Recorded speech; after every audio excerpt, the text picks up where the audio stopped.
warahmatullahi wabarakatuh. Saya Profesor Dr. Hasnah Ibrahim daripada School Quantitative Sciences Universiti Utara Malaysia. Alhamdulillah saya dapat anugerah pengajaran bagi bidang sains tulen.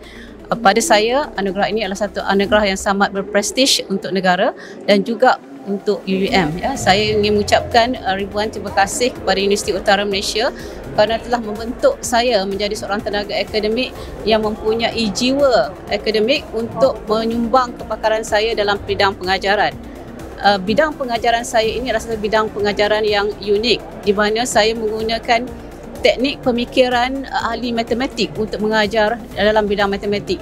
Tujuan saya adalah untuk menjadikan pelajar lebih inovatif dan kreatif untuk mereka berfikir dan juga membentuk sesuatu benda yang baharu.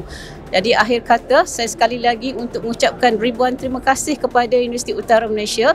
Sepanjang saya bekerja lebih daripada 25 tahun, UUM banyak membantu saya menjadi apa yang saya idamkan, dan juga saya ingin memberi tahu satu Malaysia bahawa Universiti Utara Malaysia juga mempunyai bidang sains tulen walaupun sebelum ini UUM dikenali sebagai Universiti Management.